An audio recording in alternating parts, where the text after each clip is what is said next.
My name is Natalie, and on my 34th birthday, everything transformed. I had dedicated months to saving for the ideal designer gown. Thrilled to commemorate at Chicago's most elite restaurant. When my niece Sophia intentionally hurled her cranberry cocktail across the table, the crimson liquid spreading over my cream silk, like blood, time appeared to freeze. Now you appear as cheap as you truly are, she sneered. 17 and filled with malice. My mother stroked her hand with approval. I simply smiled, but internally something finally shattered.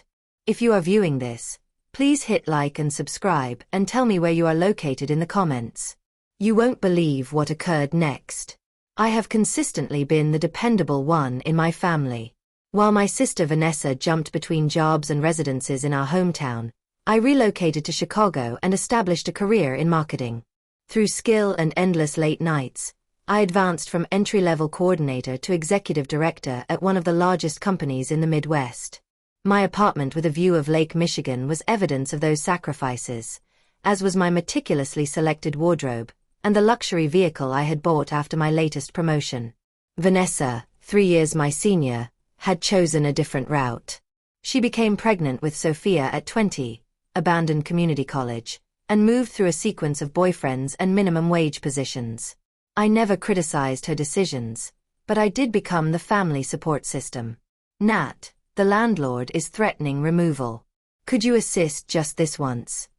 Became a monthly request. My car failed again. Sophia needs transportation to her dance recital. Can you send some money?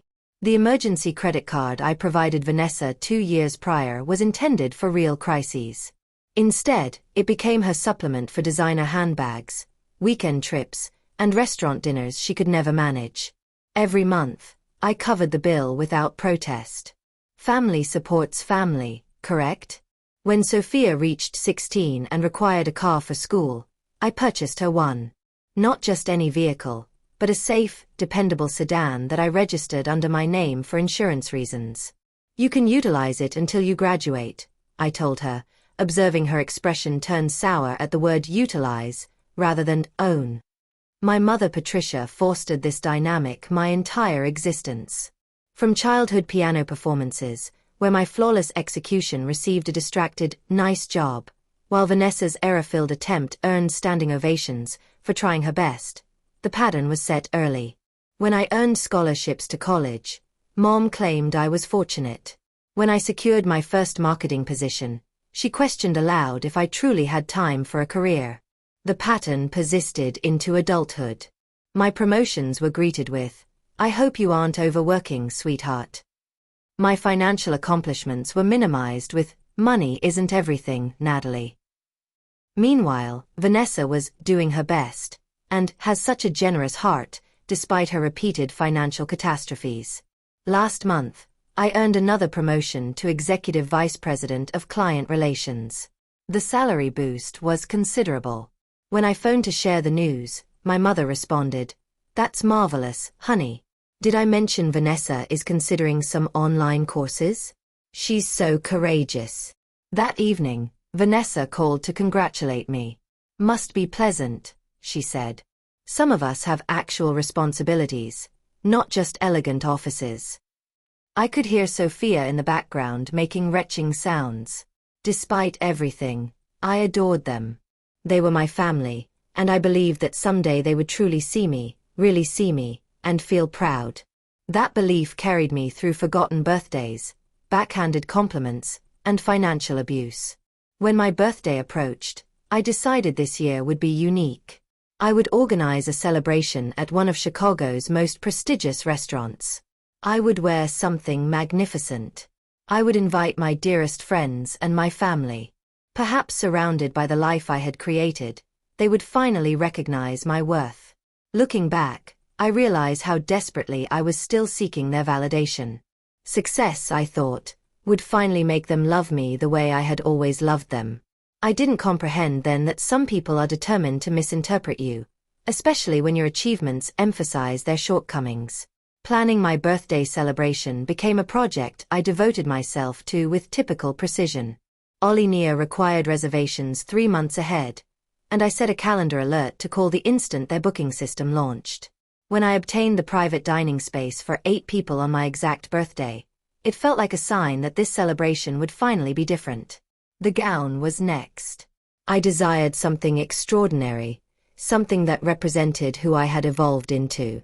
I spent 4 weekends exploring boutiques before discovering it.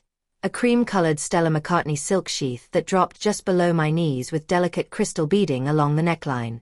At $3,000, it cost more than I had ever invested in a single clothing item, but when I tried it on, I knew it was ideal. The saleswoman smiled as I spun in front of the mirror. "Special occasion?" she inquired, carefully wrapping the dress in tissue paper. "My birthday," I replied. "I'm having dinner at Olinia." "How wonderful. Your husband must be very proud." I shook my head.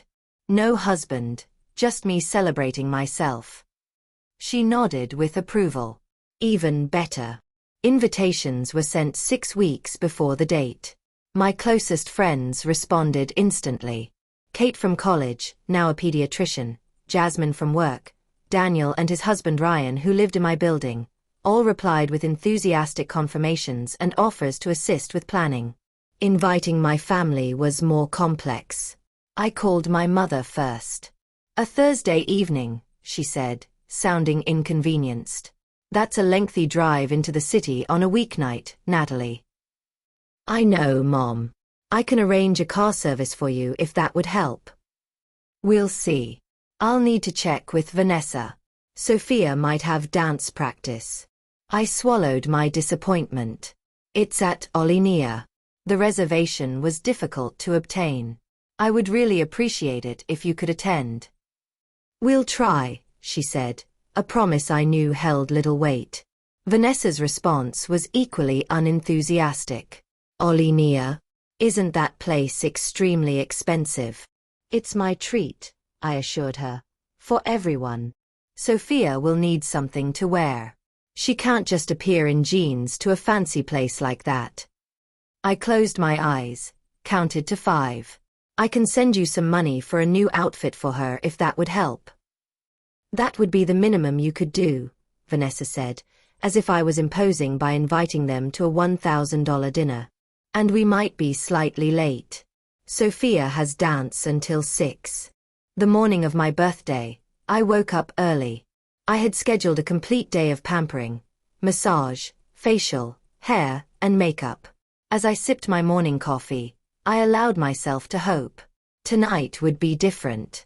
Tonight, surrounded by the symbols of my success, my family would see me clearly for the first time. They would be proud. They would understand the hard work behind the luck they had always attributed to me. By 6 o'clock, I was prepared. The dress fit perfectly. My hair fell in soft waves, and my makeup enhanced without overpowering. I looked exactly as I had envisioned, successful, confident, deserving of celebration. The restaurant staff welcomed me by name when I arrived. "Happy birthday, Miss Wells. Your private room is prepared, and we have the champagne cooling as requested." My friends arrived punctually at 6:30, carrying beautifully wrapped gifts and genuine smiles. Kate embraced me tightly, whispering, "You look absolutely gorgeous." By 7:15, we were seated at the table with no trace of my family. I checked my phone repeatedly as the first course arrived. "Should we wait?" Jasmine asked gently. I shook my head. "No, let's begin. They'll join when they arrive." At 7:45, just as the second course was being served, my family finally appeared. My mother entered first, wearing the same dress she wore to every semi-formal event. Vanessa followed, looking annoyed. Sophia trailed behind them, already on her phone, wearing a crop top and miniskirt that was wildly inappropriate for the venue. "Sorry we're late," my mother said, not sounding apologetic at all. Traffic was terrible. The staff smoothly reset their places and brought their first courses while we continued with our meal. The initial conversation was awkward. My friends attempted to include my family, asking polite questions about their lives, but received minimal responses. "So Sophia, Natalie tells us you're quite the dancer," Daniel said kindly. Sophia shrugged without looking up from her phone. I guess. She's extremely talented, my mother interjected. Her teacher says she could go professional. Vanessa nodded proudly. She just needs better training. The studio in our town is so basic. I recognized the opening. If Sophia is serious about dance, I could help research summer intensives in Chicago. They have excellent programs. We can't all afford to live in luxury high-rises, Natalie, Vanessa snapped. Some of us have to make do with what we have. The table fell silent. Ryan caught my eye and raised an eyebrow slightly. I gave a small shake of my head. Not now. As the evening progressed, the contrast between my friends and family became increasingly obvious. My friends asked thoughtful questions, shared stories that highlighted my better qualities, and generally created an atmosphere of celebration. My family sat rigidly, contributing little except the occasional cutting remark. When it came time for toasts, Kate raised her glass first. To Natalie, who has been my anchor for 15 years. Your kindness is matched only by your determination. I'm so proud to call you my friend. Others followed with similar sentiments. When it came to my family's turn, my mother simply said, "Happy birthday, sweetheart. 34 already. Time passes quickly." Vanessa lifted her glass reluctantly. To my little sister, always reaching for the stars while the rest of us remain on the ground. Sophia didn't bother to toast at all, too busy texting under the table. The gift opening segment was equally painful. Kate and Jasmine had collaborated on a beautiful leather portfolio embossed with my initials. Daniel and Ryan gave me a weekend spa package at a resort in Michigan. Each gift was thoughtful, personal, and accompanied by a heartfelt card. When I opened Vanessa's gift, I tried to keep my expression neutral. It was a scented candle from a discount store, still in the clearance bag with the $10 price tag attached.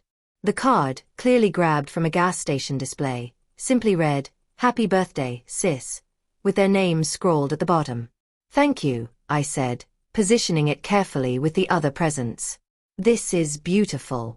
"We can't all afford expensive gifts," Vanessa said defensively.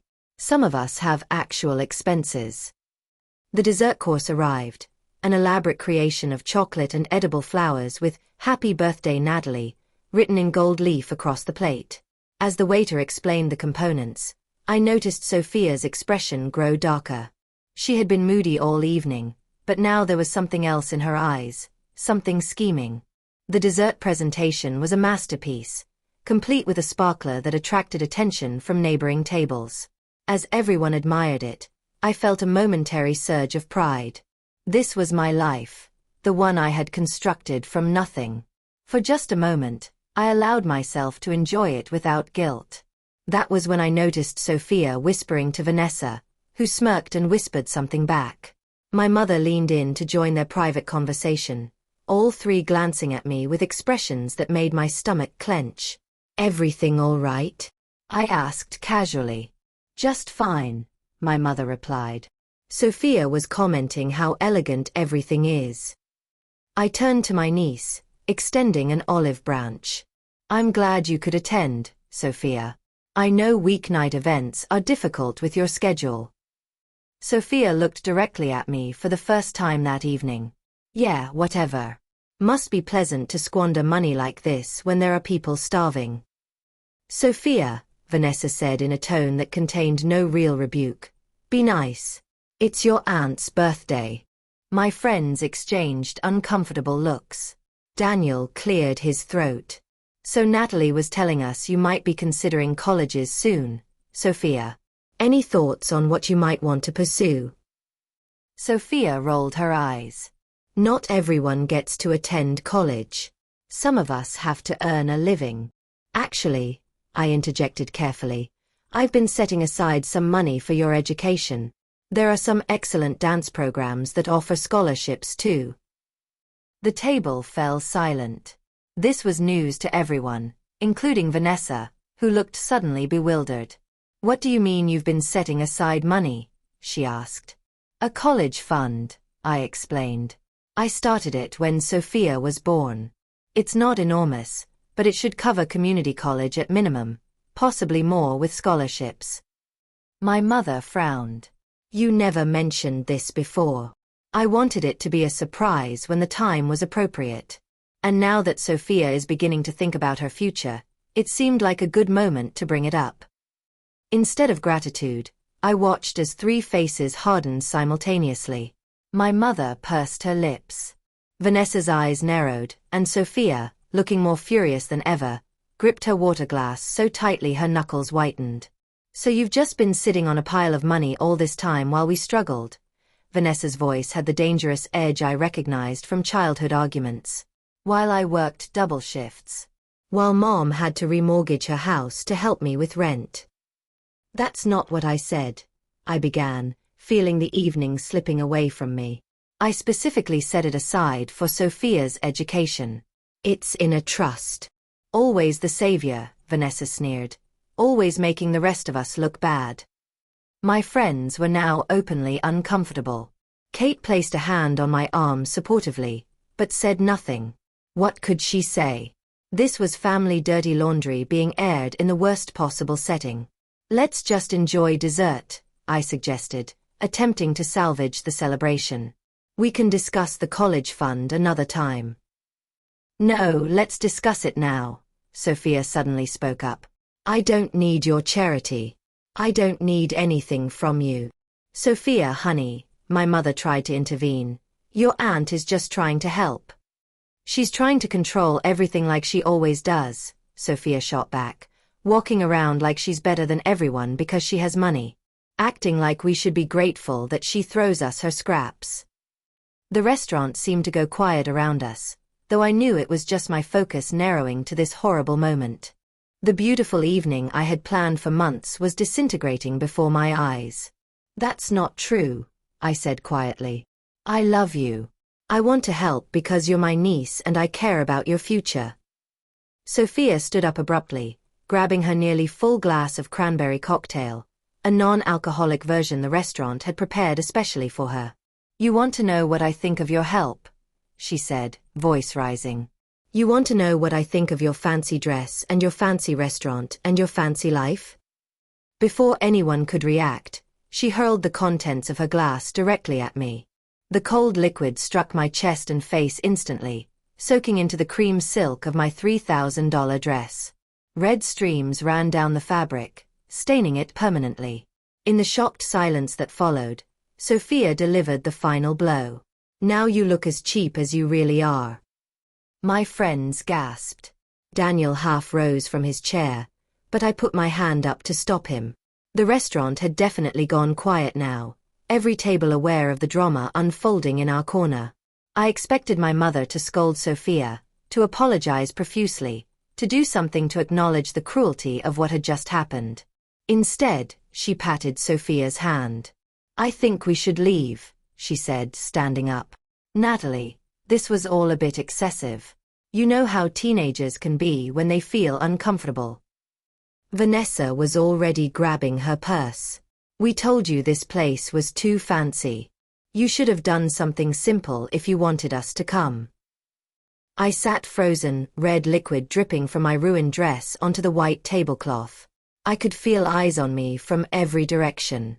The staff hovered uncertainly nearby, unsure how to proceed. It's fine, I heard myself say, voice steady despite everything. Thank you for coming. As they walked out, leaving me humiliated in front of my friends and a restaurant full of strangers, I maintained my composure. I dabbed at my dress with a napkin, knowing it was hopeless. I smiled at my concerned friends. Well, I said, I guess the party is ending early. Kate immediately moved to the chair beside me, putting her arm around my shoulders. Natalie, I'm so sorry. That was unacceptable. Jasmine was already talking to the waiter, arranging for our bill to be settled and our remaining desserts to be packed up. Daniel and Ryan flanked me protectively as we made our way out of the restaurant, my ruined dress drawing sympathetic glances from other diners. In the privacy of my apartment, surrounded only by my true friends, I finally allowed myself to cry. The dress was destroyed. The evening was ruined. But more importantly, the fantasy I had clung to for years, that my family might someday see and appreciate me, had been shattered beyond repair. As my friends offered comfort and outrage on my behalf, something hardened inside me. Years of financial support, emotional labor, and desperate attempts to win love had led to this moment of public humiliation. Something had to change. After my friends left, I sat alone in my living room, still wearing the stained dress. I picked up my phone and scrolled through my banking app, looking at years of transactions, tens of thousands of dollars flowing from my accounts to support my sister and niece. The credit card statements showed shopping sprees at high-end stores, spa days, restaurants far nicer than Vanessa could afford on her own. Then I opened my social media and felt my blood go cold. Sophia had already posted about the incident. A blurry photo of me with the stained dress captioned, "When rich auntie needs to be taken down a peg. Hashtag Soranotsuri, hashtag cheapass fakey looks." The post had dozens of likes already, including one from my sister. In that moment, something broke free inside me. The need for approval, the desperate desire for family love, the willingness to be used again and again, all of it fell away. In its place was a clarity I had never experienced before. I picked up my phone again and made 2 calls. The first was to my credit card company. The second was to my lawyer. Alone in my apartment, I finally peeled off the ruined dress. $3,000 of silk and beading destroyed in seconds by deliberate cruelty. I hung it in my bathroom, a crimson-stained reminder of this turning point. The shower water ran hot as I scrubbed cranberry juice from my skin and hair. My mind raced through years of similar moments. Vanessa, accidentally spilling wine on my graduation dress. Sophia, forgetting to tell me about family gatherings. My mother dismissing every achievement with faint praise, followed by a change of subject to Vanessa's latest crisis. Why had I accepted this treatment for so long? The question echoed as I wrapped myself in a robe and sat on the edge of my bed, staring at nothing. My phone buzzed with text messages from friends checking in. "Kate, are you okay? Want me to come back over?" Daniel, "That was inexcusable. We're here for you." Jasmine, "Just say the word and I'll help you cut those toxic people out." I appreciated their concern, but needed solitude to process what had happened and what I needed to do next. For the first time, I was seeing my family dynamic with perfect clarity. I had been the family ATM, the emotional support animal, the punching bag for their insecurities. Opening my laptop, I pulled up my financial records. The evidence was damning. In the past 5 years alone, I had given Vanessa over $78,000 in emergency assistance. The credit card I had added her to as an authorized user showed monthly charges at clothing stores, hair salons, restaurants, and hotels. Not necessities, but luxuries. The car I had purchased for Sophia 2 years ago cost $32,000. I had paid the insurance, maintenance, and even gas through a monthly stipend to Vanessa. The vehicle was registered in my name for insurance purposes, but Sophia treated it as her personal property, often posting photos of herself posed against it on social media with captions like, "My ride," and "Perks of being me." Speaking of social media, I forced myself to look at Sophia's latest posts. In addition to the photo of me with the stained dress, she had posted several videos from the restaurant, secretly recorded. One showed me opening Vanessa's cheap gift, zooming in on my face with a caption, "Auntie pretending to like the dollar store candle while sitting in her thousand dress #fake #rich problems." The comments from her friends were worse. "Did she cry when you ruined her dress? Bet she has 10 more just like it. Rich people need to be taken down sometimes." My sister had liked and commented on several of these posts with laughing emojis. My phone rang, startling me. It was Kate again, concerned by my silence. I answered, voice steadier than I expected. "I'm okay," I told her. "Actually, I'm better than okay. I think I finally see things clearly." "What are you going to do?" she asked. "What I should have done years ago, stop enabling them." After we hung up, I made a list of all the ways I had financially supported my sister and niece. The credit card was the most immediate issue. As the primary cardholder, I had every right to remove Vanessa as an authorized user. The car was legally mine, the registration and insurance in my name. The monthly transfers to Vanessa's account could be stopped with a few clicks. 4 hours. I researched my options. I called my credit card company and explained the situation. They were surprisingly understanding, immediately canceling Vanessa's card and issuing me a new one with a different number. I arranged for the automatic transfers to stop. I contacted a towing company about retrieving my car from Sophia's possession. Each action brought both guilt and relief. The guilt was old programming, the voice in my head that said family obligations were sacred, regardless of how you were treated. The relief was new, a lightness that came with setting boundaries that should have been established long ago. Around 2 o'clock in the morning, my phone exploded with notifications. Vanessa had tried to use the credit card for a late-night fast food run and found it declined. Her text messages escalated from confusion to anger. Card not working. Need you to call the bank. Hello, I'm stranded at drive-thru. What the hell, Natalie? Answer your damn phone. Are you seriously doing this on your birthday? Real mature. I turned my phone to silent and went to bed. For the first time in years, I slept deeply without anxiety about my family's next crisis. Morning brought more messages, including several from my mother accusing me of being petty and vindictive. Your sister needs that card for emergencies, she wrote. Whatever happened at dinner is no reason to punish her financially. I didn't respond to any of them. Instead, I called the towing company and arranged for them to pick up my car from the high school parking lot where Sophia would be leaving it while at dance practice. I provided the registration, proof of insurance, and explained that I was the legal owner reclaiming my property.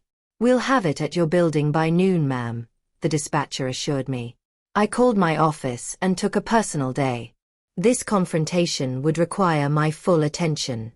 Then I contacted my financial advisor to review my complete financial picture without the drain of supporting my sister's family. The difference was stark. Without those expenses, my retirement timeline could move up by nearly 5 years. At exactly 7:50 in the morning, my phone rang. It was Sophia, her voice high and panicked. My car is gone. Someone stole my car from the school parking lot. I took a deep breath. It's not your car, Sophia. It's mine. I bought it, I pay the insurance, and my name is on the registration. I've arranged to have it returned to me. The silence lasted 3 seconds before the explosion. You can't do that. How am I supposed to get to school? To dance? This is illegal. It's perfectly legal. As I said, it's my car. Is this because of last night? Are you seriously this petty? It was just a joke. Humiliating me in public, destroying my dress, and posting mocking videos online is not a joke. Those are deliberate acts of cruelty. And yes, this is a consequence of your behavior, but it's also long overdue. The car was always mine, temporarily loaned to you. I'm simply reclaiming my property. She began to cry, the manipulative sobs I had heard many times before when she didn't get her way. Please, Aunt Natalie, I need the car. I'll die if I can't get to dance. I'll delete the posts. I'm sorry. I'm sorry too, I said, surprised to find I meant it. But my decision is final. I hung up as she was still pleading. Within minutes, Vanessa was calling. I let it go to voicemail, then listened to her rage-filled message accusing me of destroying her daughter's life over a little spilled drink. My mother called next, her voice tearful as she begged me to reconsider, to not punish Sophia for one mistake. One mistake. As if last night existed in isolation from years of similar behavior. As if I hadn't endured a lifetime of being treated as both cash machine and emotional punching bag. I texted them all the same message. I'm available to talk in person at my apartment at 3 this afternoon. We have much to discuss about our future relationship. Then I began gathering evidence. Bank statements, credit card bills, car payments, insurance documents, screenshots of social media posts, everything laid out in clear, undeniable detail. By the time they arrived, I would be fully prepared to show them exactly what they were losing through their behavior. The towing company called at 11:30. "We've secured the vehicle, ma'am. There was a young lady who attempted to prevent us from taking it, but we explained the situation and showed her the documentation you provided. The car will be delivered to your address within the hour." I thanked them, adding an extra tip for handling what must have been a difficult scene. Then I ordered lunch, ate calmly, and prepared myself for the confrontation to come. For the first time in my adult life, I wasn't afraid of my family's disapproval. Their power over me had been broken by one cranberry-soaked evening of clarity. The morning after my birthday, disaster unfolded with methodical precision. I woke early after a surprisingly restful sleep, made coffee, and reviewed my action plan. The clarity I felt was almost euphoric, like breaking the surface after years underwater. My first call was to the credit card company at exactly 8 a.m. when their customer service opened. "Good morning. This is Natalie Wells. I need to remove an authorized user from my account immediately." The representative was professional but curious. "May I ask the reason for the removal?" "The authorized user has misused the card for non-emergency personal expenses against our agreement." "I understand, Miss Wells. I can take care of that right away. You should know that any pending charges will still be processed, but no new charges can be made after we deactivate the card." "That's fine, and I'd like a new card issued to me with a different number." "Of course. We'll rush that to you. Is there anything else I can help with today?" "No, thank you. That takes care of everything." The entire call took less than 10 minutes. After years of paying Vanessa's excessive charges without complaint, it felt surreal how easily I could end the financial drain. One phone call and a major avenue of exploitation was closed. My second call was to my friend Thomas, who happened to be a lawyer specializing in property law. "Natalie, I heard about last night from Kate. Are you okay?" "I'm getting there," I replied. "I need some quick legal advice about a car." I explained the situation, the car purchased in my name, used exclusively by Sophia, with me paying all associated costs. "You're on solid legal ground," he assured me. "The vehicle is registered to you, you pay the insurance, and there's no documented gift transfer. You can reclaim it at any time." Even if I previously told her she could use it through high school? Verbal agreements like that are hard to enforce, especially with a minor, and use is not the same as own. "You have every right to take back your property." Relief washed over me. "Thank you, Thomas. I'll be careful to document everything." My third call was to a reputable towing company. I explained that I needed my vehicle retrieved from the high school parking lot. "I'll need to provide proof of ownership," I said, already preparing to email copies of the registration and insurance. "Yes, ma'am. We'll need that documentation before we can proceed." I sent the files immediately, then scheduled the pickup for 7:30 a.m., knowing Sophia would be in early morning dance practice. "Please be discreet," I requested. "There may be some confusion about the ownership." "We understand. Our drivers are trained to handle delicate situations." Next, I called my financial advisor. We had a standing quarterly meeting, but this couldn't wait. "Janet, I need to review my financial commitments. I'm making some significant changes to my family support arrangements." Janet had long questioned my level of financial support to my sister, though she'd always been professionally tactful about it. "I have time this afternoon if you'd like to come in," she offered. "Perfect. I'll see you at 1. The final preparation was emotional. I sat down with my journal and wrote out exactly what I wanted to say to my family. No accusations, no recriminations, just facts. The total amount spent, the ungrateful responses, the public humiliation, the clear path forward. By 9:30 a.m., the first crisis call came through. Vanessa's voice was shrill with panic. "Natalie, my card was declined at the gas station. There must be some mistake." I took a deep breath. There's no mistake, Vanessa. I've removed you as an authorized user from my credit account. A stunned silence. Then, you did what? I closed your access to my credit card permanently because of last night. Are you serious right now? It was just a stupid dinner. It was my birthday celebration, and your daughter deliberately humiliated me, destroyed a $3,000 dress, and then posted mocking videos online. You liked and commented on those posts. But this isn't just about last night. This is about years of financial dependence that has created an unhealthy dynamic between us. So you're just cutting me off? Just like that? How am I supposed to pay for anything? The same way other adults do, with your own money from your own job. Her tone shifted from outrage to pleading. Natalie, please. I have bills due next week. Sophia needs new dance shoes. Mom needs her prescription filled. The familiar guilt tugged at me, but I held firm. I'm sorry you're in this position, but it's not my responsibility to manage your finances anymore. You selfish, she hissed, reverting to anger when manipulation failed. After everything I've done for you. What exactly have you done for me, Vanessa? Please enlighten me. When she had no answer, I continued. I'm available to talk in person at my apartment at 3 this afternoon. We should discuss this face to face. I hung up as she was still sputtering threats and insults. The next call came at 7:55 a.m., right on schedule. Sophia's voice trembled with panic and fury. My car is gone. Someone stole it from the school lot. It's not your car, Sophia, I corrected calmly. It's my car.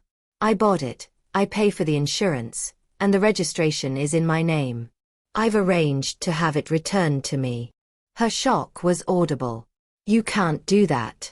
I need that car. You needed transportation, which I provided.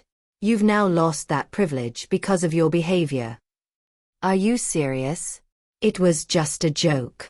Deliberately humiliating someone is not a joke. Posting videos mocking me online is not a joke. Those are cruel actions with real consequences. Her voice cracked as she shifted tactics. Please, Aunt Natalie, I'm sorry. I'll delete the posts. I need the car for school and dance. Please don't do this. I've made my decision. We can discuss this further when you come with your mother to my apartment at 3 today. My mother called next, her voice carrying that particular mixture of disappointment and manipulation she had perfected over decades. Natalie, what's this I hear about you taking Sophia's car and canceling your sister's credit card over a little spilled drink? That's a rather significant understatement of what happened, Mom. And yes, I've reclaimed my car and closed the credit account I was allowing Vanessa to use. This family helps each other, she said as if reciting scripture. We don't punish each other over small incidents. I agree that family should help each other, but help should be reciprocal and appreciated, not demanded and mocked. Sophia is just a child. She made a mistake. She's 17, Mom, old enough to understand cruelty, old enough to face consequences. She sighed heavily. What do you want? An apology. Fine. I'm sure they'll apologize if that's what it takes. What it takes for what? To get the money flowing again. That's exactly the problem. Any apology given under those circumstances would be meaningless. So you're just cutting them off? Your own family. I'm setting boundaries that should have been set long ago. We can discuss this further when you all come to my apartment at 3. My meeting with Janet, my financial advisor, was revealing. She created a spreadsheet showing my financial support of my family over the past 5 years. The total comes to just over $186,000, she said, turning the screen toward me, not including the car. Seeing the number in black and white was shocking. And if I had invested that money instead? She ran the calculation. At a moderate growth rate, you would have an additional $122,000 in your portfolio today. And moving forward, if I stop all financial support, you could move your retirement timeline up by at least 4 years, or purchase that vacation property you've been considering, or both. The possibilities expanded before me. Freedom from financial obligation meant freedom to live my own life fully.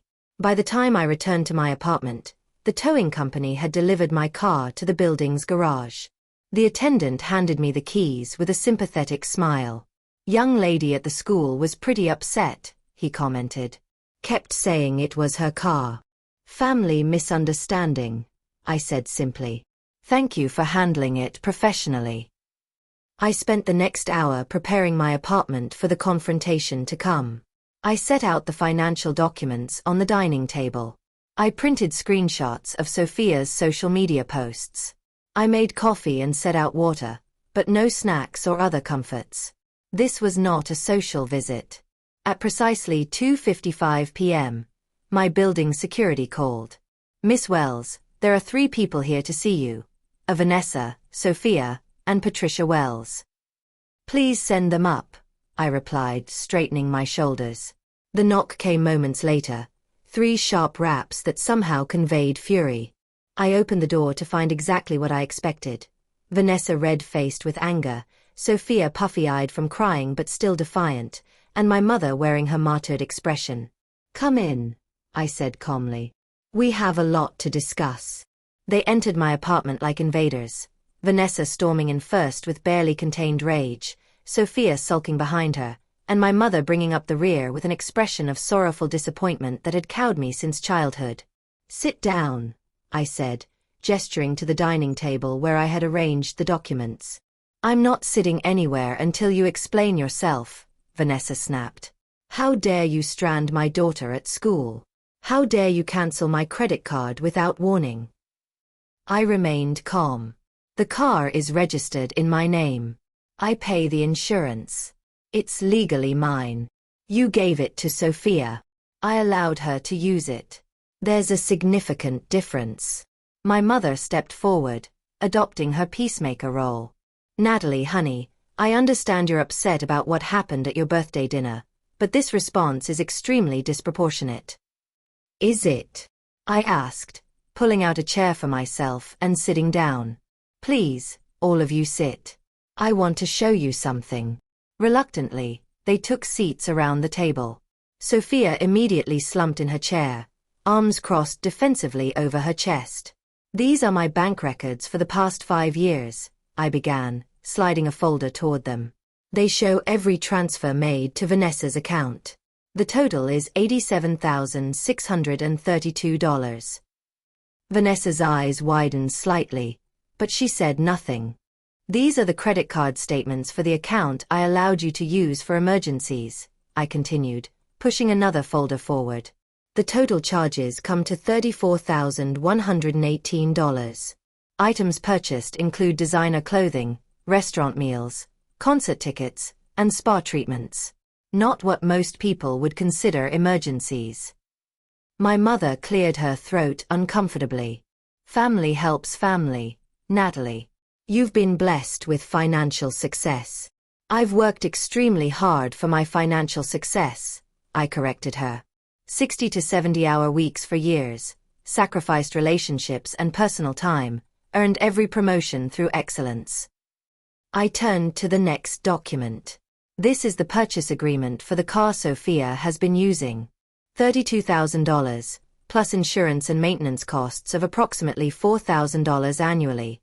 All paid by me." Sophia had the grace to look slightly ashamed, though she still wouldn't meet my eyes. "The total financial support I've provided over the past 5 years comes to $186,000, I concluded. Money freely given out of love and concern for your well-being." The room was silent as they absorbed this information.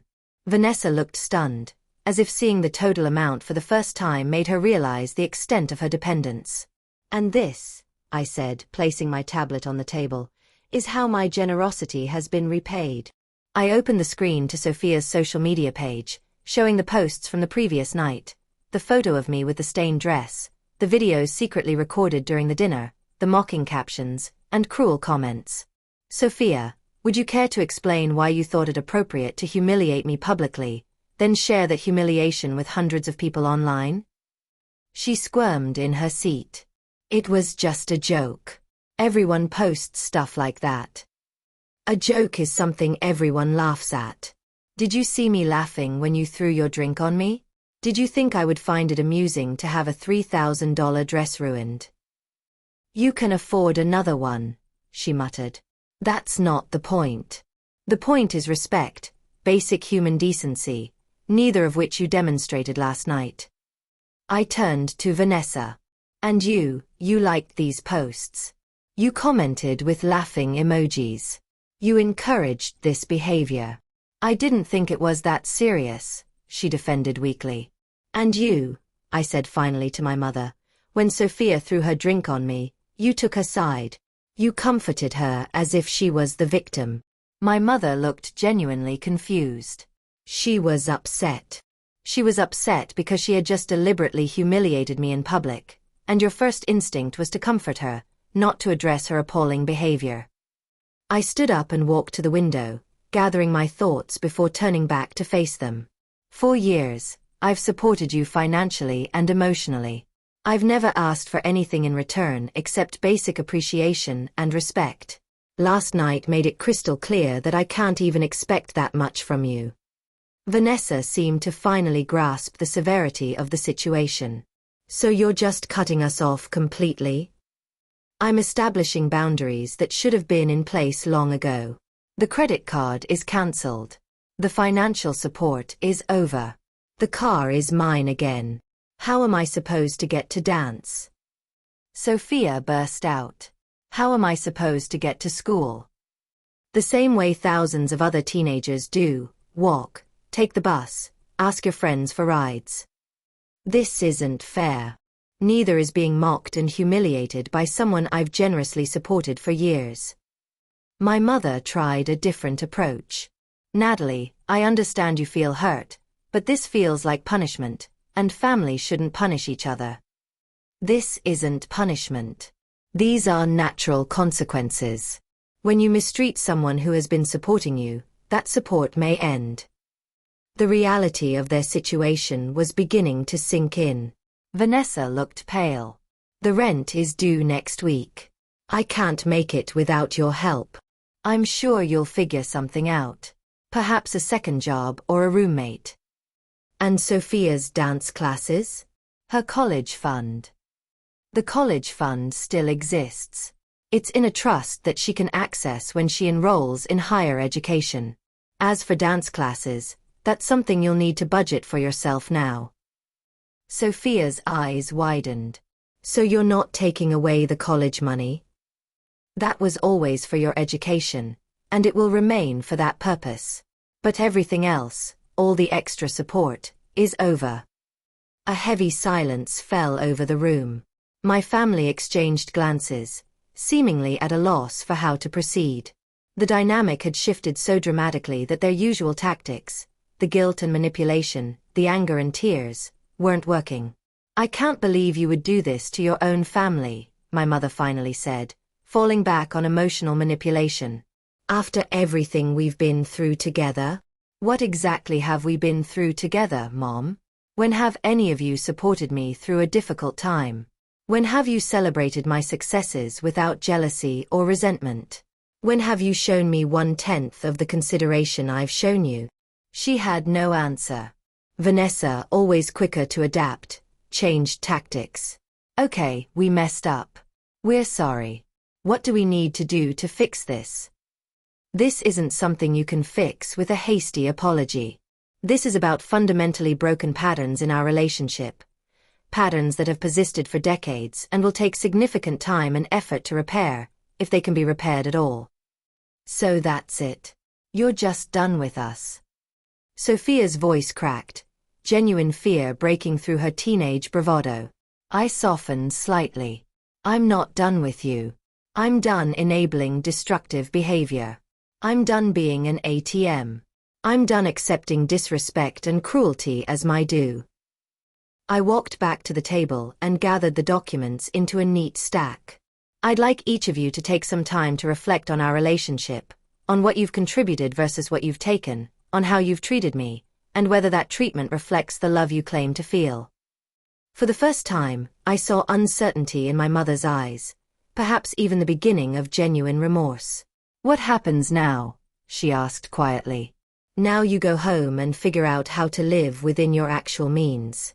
You create a budget that doesn't include my financial support. You consider whether having me in your lives is important enough to treat me with basic respect and decency." I walked to the door and opened it, a clear signal that the conversation was over. "I love you all," I said, surprising myself with the truth of it despite everything. "But I will no longer accept being loved conditionally or treated disrespectfully." They filed out silently, the gravity of the situation finally sinking in. As my mother passed last in line, she paused. "I never meant to hurt you," she said softly. "I know, but you did," repeatedly. "And now we all have to live with the consequences of that." The door closed behind them, and I was alone in the quiet of my apartment. For the first time in my adult life, I felt truly free. The weight of obligation, of unrequited familial love, had lifted. Whatever came next, I would face it on my own terms. 6 months passed, each day a small step toward a new normal. Spring gave way to summer, and summer faded into fall. My life transformed in ways both subtle and profound. The first month after our confrontation was the hardest. My phone buzzed constantly with messages alternating between anger, pleading, and guilt-tripping. I responded factually and calmly to direct questions but refused to engage with emotional manipulation. Eventually, the barrage slowed, then stopped entirely for 2 weeks. The silence was both painful and peaceful. Then came a text from Sophia that changed everything. "I got a job at the mall. Saving for a car. Not asking for money. Just wanted you to know." That simple message, free from demands or accusations, was the first tender shoot of something new growing from the scorched earth of our relationship. I replied simply, "I'm proud of you." That's not easy. Vanessa's transformation took longer. According to my mother, she cycled through rage, depression, and finally reluctant acceptance. 3 months after our confrontation, she found a better-paying job as an office manager and moved to a smaller apartment she could actually afford. When she finally reached out, her message was unexpected. "Thank you for forcing me to stand on my own. I hate that it took this, but I needed the push." My mother was the most complex case.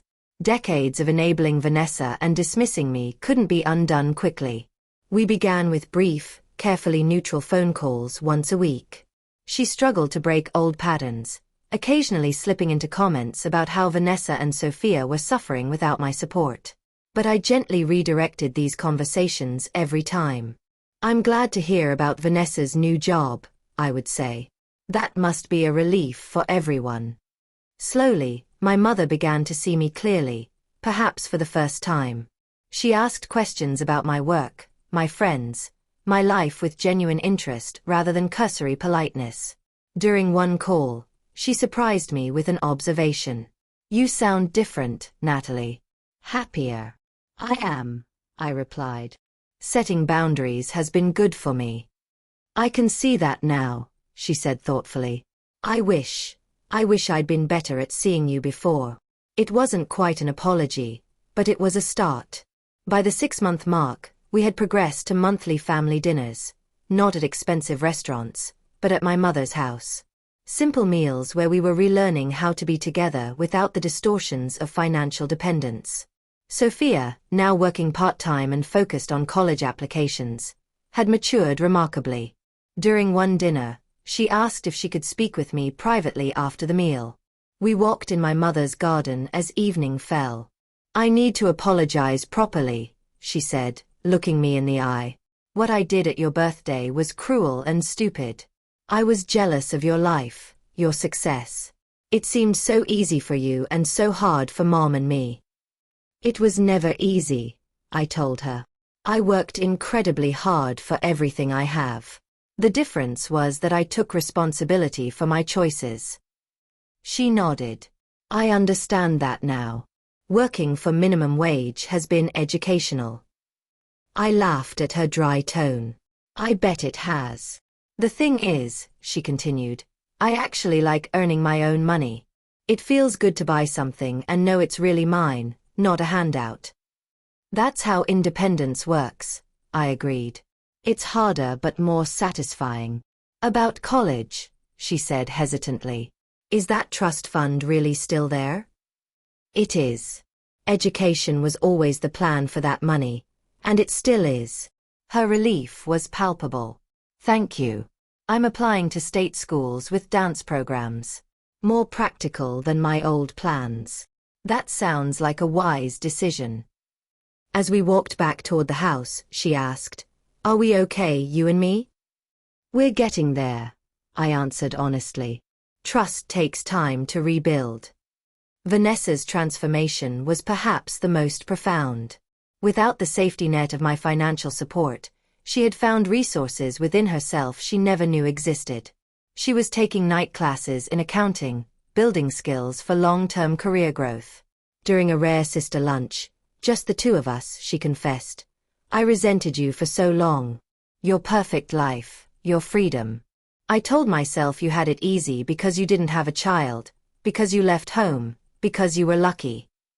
"And now?" I asked. "Now I see that you made choices and I made choices. Different choices led to different outcomes. That's not your fault." It was the closest we had ever come to a genuine connection as adults.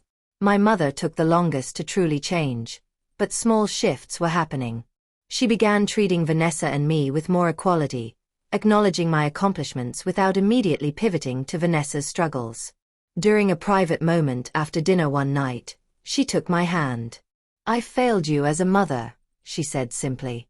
"I favored your sister because she seemed to need me more. I took your strength for granted. I'm sorry, Natalie. Truly sorry." Tears sprang to my eyes at the words I had needed to hear for decades. "Thank you, Mom." My own life flourished in unexpected ways. Without the constant drain of supporting my family, I had energy and resources for new pursuits. I took a photography class I'd always been interested in. I dated more, no longer constantly available for family emergencies. I even took a 2-week vacation to Italy, something I'd dreamed of for years. When my 35th birthday approached, I considered letting it pass quietly. The memory of the previous year's disaster was still fresh. But Kate convinced me otherwise. "You can't let one bad experience rob you of celebrations forever," she argued. "Just do it differently this time." So I planned a small gathering at my mother's house. No expensive restaurant, no designer dress, just family and close friends, a home-cooked meal, and genuine conversation. As we sat around the table, I looked at the faces of my family.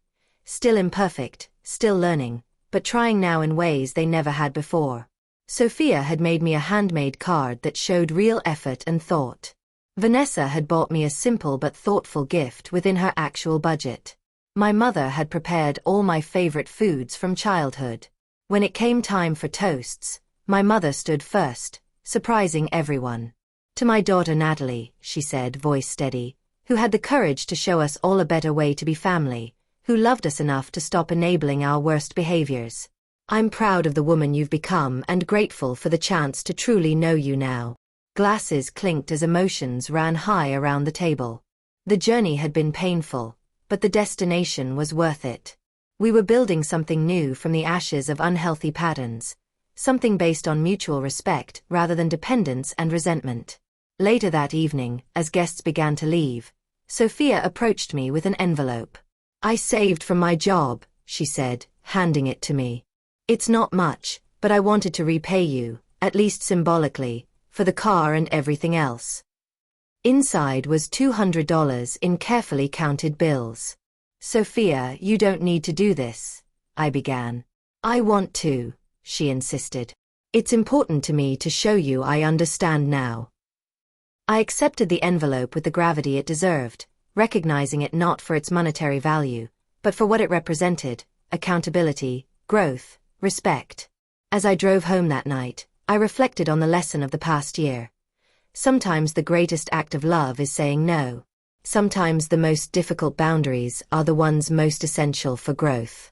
And sometimes family has to fracture before it can be properly reconstructed. The relationship with my family was still mending, still developing. There would be setbacks and old patterns to overcome. But for the first time, I felt optimistic that we were progressing towards something healthier, something founded on mutual respect rather than obligation and bitterness. The journey had been agonizing but essential.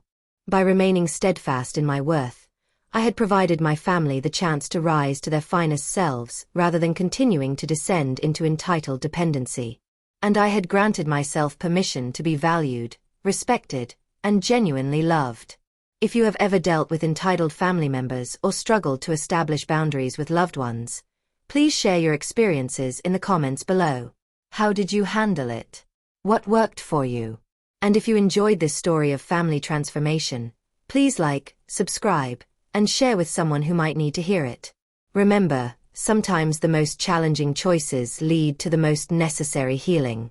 Thank you for listening to my story, and may you find the strength to create healthy boundaries in your own relationships.